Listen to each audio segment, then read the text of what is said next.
It-tluħ tal-bandira Maltija fi Place de la République fiċ-ċentru ta' Strasburgu immarka b'mod simboliku l-bidu tal-Presidenza Maltija tal-Kunsill tal-Ewropa. Sa nofs Novembru Malta qed taqdi dan l-irwol importanti fil-komunità internazzjonali bit-tmexxija ta' organizzazzjoni impenjata fil-ħarsien ta' drittijiet tal-bniedem, id-demokrazija u s-salta tad dritt fis-46 stat membru. Għaċ-ċerimonja preseduta mid-Deputat Prim Ministru u Ministru għall-Affarijiet Barranin Ian Burge u s-Segretarju Ġenerali tal-Kunsill tal-Ewropa Alain Berset attendew l-ambaxxaturi u diplomatiċi mill-pajjiżi membri li vjaġġaw flimkien fit-tram bil-logo tal-Presidenza Maltija stampat mal-ħġieġ.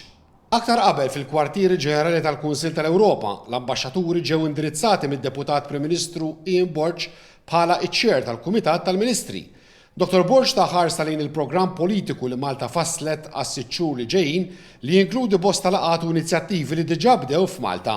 Enfasizza li l-Presidenza Maltija hi impenjata tirrispondi wkoll għall-isfidi ġeopolitiċi tal-mument fosthom l-Ukrajna.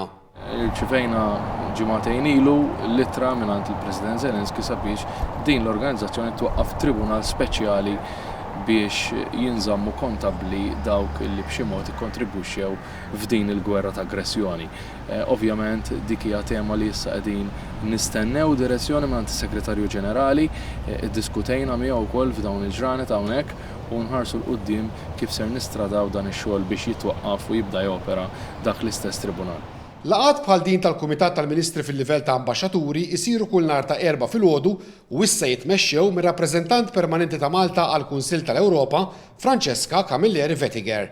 Ma' TVM News hija qalet li apparti l-appoġġ lill-Ukrajna biex tinkiseb paċi ġusta u dejjema, Malta ser ittella fuq l-aġenda prijoritajiet oħra li għażlet għall-presidenza tagħha. Ser ukoll nagħtu importanza lil ġlieda kontra l-vjolenza, il-ġlieda kontra d-diskriminazzjoni, speċjalment illum li qed naraw ħafna aktar mibeda, mhux biss offline ma b'mod partikolari anke online.